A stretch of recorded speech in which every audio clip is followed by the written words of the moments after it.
and welcome back to Time in the UK. I've got a new little watchy, and this is it.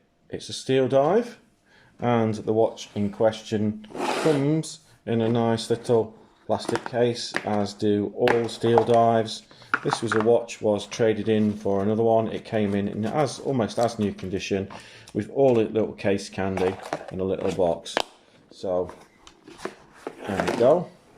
But what I really want to talk about with this particular watch, rather than a review per se, is just how great it is. Because, believe it or not, you're paying less than $200 for this, and it is a superb little piece of kit. So the reason I've got it side by side with a genuine Blackbay is that you can just see some of the little nuances that STEELDIVE has versus the genuine Blackbay. So, size-wise, so this one comes in at a hair, and I do mean a hair, under 41mm. And this one comes in at a hair, and I do mean a hair, over 41mm. Depth, this one is actually lower, at just under 15mm. This one is a fraction over, at just over 15mm. And I think most of that is probably due to the profile of the crystal. If you look there, I don't know if you can actually see, but the crystal has got like a slightly higher profile on the STEELDIVE. Now, the Tudor comes with a vintage style aluminium bezel insert. You know, obviously it's easy to scratch and whatnot, but it's a vintage themed watch, so that suits it very well. This particular watch comes with a ceramic insert, which is very sharp and clean and very shiny, and actually pretty attractive. The watch itself doesn't suffer too much from lack of character, because we've got the little Roman numerals in there as opposed to just batons. But this particular one, I believe, is styled after the bronze version of the Blackbay, and so we've got the little numerals there. We've got the snowflake hands, which unfortunately don't show up very well at the moment, so I shall change the time. Go, let's put it at 10 to 2 so that you can now see the hands a little bit better. The hands are finished very well and do have a pretty decent amount of luminova in there. Genuine Blackbay, I'd probably say it's got the edge. There's slightly more lume in the hands, as you would expect, and this one, if you look very carefully at the middle of the square there, you can see that it's slightly thinner on the luminova there, just a fraction. The bezel is fully lumed on this one, whereas only the lume pip is lumed on this one. And apart from that, the front of the watch is very, very clean. The reverse of the watch, we've just got the standard STEELDIVE machining there. But to note, really, there's one thing to note is the machining on the edge of the bezel there. Can you see that? That's the genuine watch, and it's got the sort of really fine sort of coin edge machining there. And can you see how well replicated that is on the STEELDIVE? Now, unfortunately, on the crown, they've not done such a great job. The crown is slightly different. It's more chunky with like coarser sort of coin edge there. But where they have absolutely excelled themselves, I believe, is on the finishing of the watch. So you've got your nice sort of brushing effect here, which is actually ever so slightly finer on the STEELDIVE than it is on the Tudor. You've got your polished edge there. You've got this polished edge, and then you've got, I don't know if you can see it, you see this polished sort of corner here, and that's also done on the Tudor. It's slightly finer on the Tudor. I don't know if you can see that. The polished corner there is slightly finer there before it transitions into the brushed, whereas on this one it is a broader sort of corner, and it does actually increase in size as it goes down. Another note really is the way that the movement moves. You can see that the ticking action there is ever so slightly more jumpy than the one that we have there from the Tudor. Let's just ease that in. So you can see the ticking action there is ever so slightly smoother.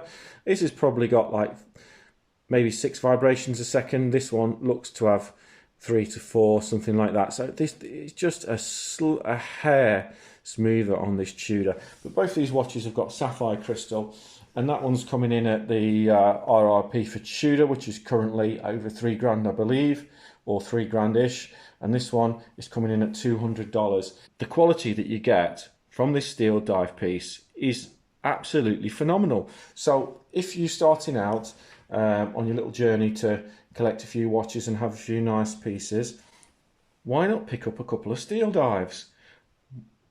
I think the quality is absolutely superb, especially on this particular model. I currently, for the life of me, cannot remember the model number for this particular watch, so I'm going to list it just here for you to look up. I'll also provide a link in the description of this little video so you can look up this particular watch. The bezel action is pretty damn nice.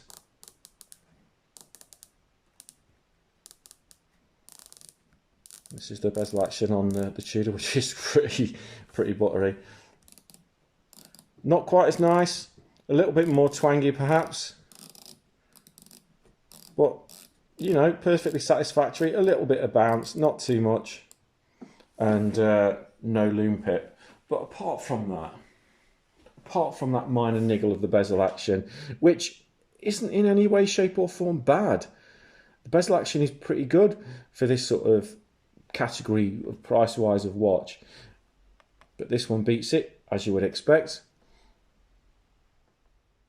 But if you just look at the quality of the dial on this steel dive, if you can just zoom in there, can you see you've got your little chrome trim around all of the numbers, and then with your infill of loom, and on this one you've got your gold coated trims around the edge, and even the way the hands are stacked in is very nicely done. I'm very pleased. I swapped this steel dive for, I believe it was a Pagani Pepsi GMT that I swapped for this. So I got that watch that I swapped for this for free, but it was in great condition, and I've swapped this one over, and I'm very pleased to have. I may have someone actually asking me to swap this, but again, so I may be swapping this one again to another YouTube reviewer for him to have a look at, and he's going to swap me another steel dive, a green submarine in fact. So yeah, I look forward to that one. But for the money, you just can't go wrong with steel dive. I mean, they're really knocking it out of the park, aren't they, with the quality that they're putting out. You know, this is just fantastic. So steel dive, I'm going to give them 10 out of 10 for this particular watch, because I think, although the numbers aren't my personal favourite sort of feature, I do think they've done a really good job with it. Now, how could you improve the watch? Well, perhaps the logo. You know, maybe make the Steel Dive logo smaller and finer. Okay? Automatic, 200 meters. Yeah, I mean, the dial is really, really well done. It's a nice matte black dial. It does everything it needs to do. You've got great legibility, you've got great loom. I'll include a loom shot now. And I really recommend that you have a look into Steel Dive products and see if you can pick one up. I've been Time in the UK. Thank you very much for stopping by, and thank you for taking the time to watch this video. Please like, comment and subscribe for more content.